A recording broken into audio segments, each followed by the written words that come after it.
எல்லோருக்கும் வணக்கம். Welcome to Vijith views. அந்த வீடியோவில் நம்ம பிக் பாஸ் 8 தமிழ் பற்றின ஒரு முழு தொகுப்பு தான் வந்து டிஸ்கஸ் பண்ண போகிறோம். ஸோ வீடியோக்குள்ளே போகிறதுக்கு முன்னாடி நம்ம சேனலுக்கு நீங்கள் வந்து புதுசாக இருந்தீங்க அப்படின்னா கண்டிப்பாக சப்ஸ்கிரைப் பண்ணிக்கோங்க. வீடியோ மறக்காமல் ஒரு லைக் பண்ணிக்கோங்க. இப்போ நம்ம வீடியோக்குள்ளே போகலாம். ஸோ நம்ம இன்றைக்கி பார்க்க போகிற முதல் டாபிக் வந்து உறுதியான 8 போட்டியாளர்கள் அப்படிங்கிறதை பற்றி தான். என்ன சொல்கிறேன் அப்படின்றீங்களா? ஆமாங்க, குவாரண்டைனில் அவங்க இருக்கிற மாதிரியான பிக்ஸு அப்படின்ற மாதிரி சில விஷயங்கள்லாம் வந்து வெளியே வந்திருக்கு. ஸோ அதை வச்சு இந்த 8 பேர் கன்ஃபார்ம்டுபா அப்படின்ற மாதிரி முதல் செட் ஆஃப் நம்ம வந்து ஒரு விஷயம் வந்து சொல்கிறோம். ஏன்னா அதுக்கடுத்து போக போக நமக்கு வந்து தெரியும் அப்படிங்கிறது தான். அதுக்கு முன்னாடி நிறைய பேர் வந்து அடுத்த ஒரு கேள்வி என்ன அப்படின்னா, எப்போ கிராண்ட் லான்ச்சு ஆரம்பிப்பாங்க, எப்போ பெர்ஃபார்மன்ஸ் ஷூட்டிங் இருக்குது, இந்த மாதிரி ஏகப்பட்ட விஷயங்கள்.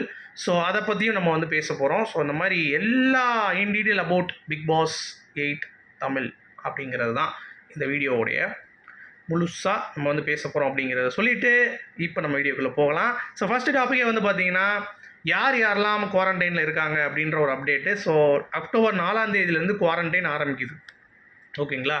அதுக்கு முன்னாடி ஒரு சில பேர், அதாவது ரொம்ப பேர் வந்து பார்த்திங்கன்னா அவங்க டக்குன்னுலாம் வந்து கூட மாட்டாங்க. ஏன்னா ஒரே ஹோட்டலில் போட்டோம்னா எல்லாம் வந்து டக்குன்னு திறந்துட்டு நீயா அப்படின்ற மாதிரி 2 பேரும் மாற்றி மாற்றி பார்த்துப்பாங்க. ஸோ அந்த ஒரு ஆங்கிளில் வந்து அந்த மாதிரிலாம் எதுவும் தப்பு பண்ணாமல் இருக்கணும் அப்படின்றதற்காக கொஞ்சமாக அந்த சைடு கொஞ்சமாக இந்த சைடு அப்படின்ற மாதிரி விட்டு நாங்கள் வந்து அனுப்புவோம் அப்படின்ற மாதிரி இப்போ ஒரு செட் ஆஃப் கண்டஸ்டன்ஸ் உள்ளே இறங்கியாச்சு அப்படின்ற ஒரு அப்டேட்டு தான். அதில் அந்த 8 பேர் யார் அப்படிங்கிறது தான் இப்போ நம்ம இந்த வீடியோவில் பார்க்க போகிறோம். ஸோ முதல் இடத்தில் தர்ஷிகா அப்படின்ற ஒரு பொண்ணு. தர்ஷிகாவா யார் அது அப்படின்னு சொல்லி பார்த்தீங்கன்னா, பொன்னி அப்படின்ற ஒரு சீரியலில் அவங்க வந்து நடிச்சிருந்தாங்க. ஸோ ரொம்ப குவைட்டான ஒரு பொண்ணு அப்படின்றதை தாண்டி அந்த சீரியலில் அவங்களுடைய கேரக்டர் அப்படிங்கிறது வந்து கொஞ்சம் வெகுலியாக இருக்கக்கூடிய, அட் த சேம் டைம் கொஞ்சம் உஷாராக இருக்கக்கூடிய ஒரு கேரக்டர். ஸோ அவங்க வந்து பார்த்திங்கன்னா என்ன பண்ண போகிறாங்க இந்த பிக் பாஸ்குள்ளே வந்து அப்படிங்கிறது தான். அவங்க குவாரண்டைனில் இருக்கிற மாதிரி ஒரு போஸ்ட், அதாவது இவங்களும் பவித்ராவும் சேர்ந்து, அதாவது 2 பேரும் வந்து அப்படியே போஸ்ட்டை போட்டு ஒரு மசால் வடையை வச்சுட்டு 2 பேரும் டேக் பண்ணி வச்சுருக்காங்க. அப்படிங்கிறப்ப ஒரே இடத்துல தான் அவங்க இருக்காங்க அப்படிங்கிறது கன்ஃபார்ம் ஆகிடுச்சு. ஸோ அப்படி இருக்கும் பொழுது அந்த 2 பேர் உள்ளே வர்றதுக்கான வாய்ப்பு இருக்குது, ஜோடி அப்படின்றது தான். சரியா?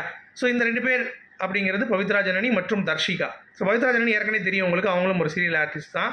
ஆனால் அவங்க அவ்வளோ தூரம் பேச மாட்டாங்க, ரொம்ப அமைதியான ஒரு பொண்ணு.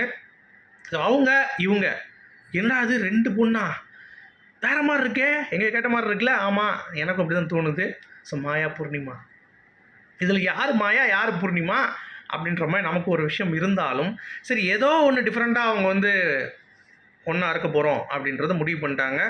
வடையிலேயே வந்து சொல்லிட்டாங்க. பட் இதை தாண்டி மாயா பூர்ணிமா மாதிரி உள்ளே போய் அவனுக்காவது ரெட் கார்டை கொடுத்து விஜய் சேதுபதி சோழியை முடிச்சு விடுவாங்களா அப்படிங்கிறத நம்ம பொறுத்திருந்து தான் பார்க்கணும். ஸோ இது ஒரு அப்டேட்டு. 2 பேர் கன்ஃபார்ம் பண்ணிட்டேன்னா, இப்போ அடுத்த ஒரு 2 செட்டு ஷாப்பிங் மால் அந்த மாதிரி இடங்களில் வந்து துணி எடுக்கும்போது அங்கங்கே வந்து பார்த்துருக்காங்க. ஸோ யாருன்னு பார்த்தீங்கன்னா டிஎஸ்கே நம்ம விஜய் சேதுபதி மாதிரியே ரொம்ப அசலாக அப்படியே பிசுறு தட்டாமல் வாய்ஸ் பேசக்கூடிய ஒரு நபர் அப்படிங்கிறவர் தான். ஸோ அவர் வந்து நிறையா ஷோவில் விஜய் சேதுபதி அவர்களை பார்த்துருக்காரு. ஸோ நல்ல ஒரு நபர் அப்படிங்கிறது தான். ஆனால் அவர் வந்து ரொம்ப காமெடியன் தான். அண்ணாச்சி வாய்ஸ் இன்னும் சூப்பராக எடுப்பார் அவர். ஸோ அந்த மாதிரி ஒரு ஆர்டிஸ்ட்டு எப்படி இதில் வந்து உள்ள அப்படின்னு சொல்லி கேட்டிங்கன்னா, கண்டிப்பாக பிக் பாஸ்னாலே இந்த அமுதவாணன் அந்த கேட்டகரியில் ஒரு ஆள் வரணும் அப்படின்றது தான். ஸோ அதில் டிஎஸ்கே வந்திருக்காரு. அவரும் மாஸ்க் போட்டு குவாரண்டைன் பண்ணுற மாதிரிலாம் வந்து ஒரு பிக்சர் சோஷியல் மீடியாவில் ட்ரெண்டிங் ஆகிட்டு இருக்கு, ஓகேங்களா? ஸோ அதை வச்சு அவர் உள்ளே வரார் அப்படின்றது கன்ஃபார்ம். இன்னொருத்தவங்க யாருன்னு பார்த்தீங்கன்னா, சௌந்தர்யா நஞ்சுண்டன். ஸோ இவங்களும் வந்து ரீசெண்டாக பிக் பாஸுக்கான அந்த ஒரு பர்ச்சேஸ்க்கு வந்து இவங்க வெளியே போய் அப்படியே அங்கே சுற்றுற மாதிரியான ஃபோட்டோஸ்லாம் வந்து பார்த்திங்கன்னா கிடச்சிருக்கு. ஸோ அவங்க உள்ளே வராங்க அப்படின்ற ஒரு அப்டேட்டு. ஸோ இந்த 4 பேர் இப்போ வந்து பார்த்திங்கன்னா இருக்காங்க கன்ஃபார்ம் அப்படின்ற மாதிரி, ஓகேவா? அடுத்த 5வது ஆள் அர்ணவ் அன்ஷிதா. ஒரு ஜோடியாக அப்படி உள்ளே அனுப்புகிறோம், ஜோடியாக வெளியேற்றுவோம் அப்படின்ற மாதிரி நம்ம அக்ஷரா வருண் அப்படின்ற மாதிரி ரெட்டை எலிமினேஷன் அப்படின்றதெல்லாம் வந்து நடந்திருக்கு Bigg Boss double elimination. So அந்த ஒரு ஆங்கிளில் அர்ணவ் அன்ஷிதா உள்ளே அனுப்பி அப்படியே 2 பேரும் ஒன்றா தூக்குவோமா, இல்லை 2 பேரும் வந்து டைட்டில் பிடிக்கிறதுக்கு இந்த சைடு விஜய் சேதுபதி ஒருத்தர், இந்த சைடு ஒருத்தனை வச்சு அப்படியே தூக்கி போட போகிறாரா அப்படிங்கிறத நம்ம பார்ப்போம்.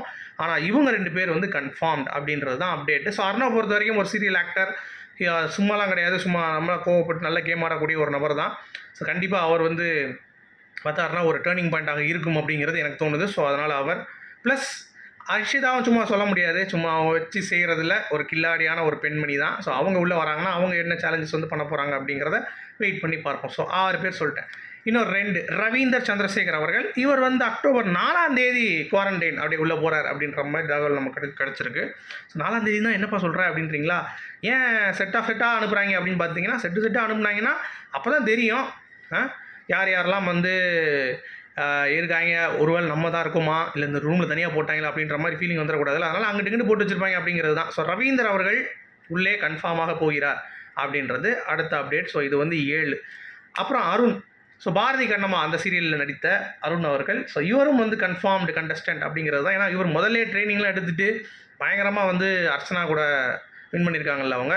ஸோ அதை வந்து எடுத்துகிட்டு வந்திருக்காங்க அப்படிங்கிறத பார்க்க முடியுது. ஸோ அவங்க எப்படிலாம் வந்து சொல்லிக் கொடுத்து அருண் வந்து யாரை அருண் நினச்ச, அர்ச்சனாவுக்கு சொல்லிக் கொடுத்தது அருண் தான்டா, அப்போ அருணோட ஆட்டம் எப்படி இருக்கும் அப்படின்னு சொல்லிட்டு இந்த மாதிரிலாம் பில்டப் பண்ணிட்டு உள்ளே வந்து ஒழுங்காக விளாடாமல் இருந்தீங்கன்னா அவ்வளோதான்டா அப்படின்ற மாதிரி தான் இருக்குது. ஸோ இதுதான் 8வது கண்டஸ்டன்ட். நாளைக்கு இன்னொரு 8 நம்ம கன்ஃபார்ம் பண்ணிடுவோம்.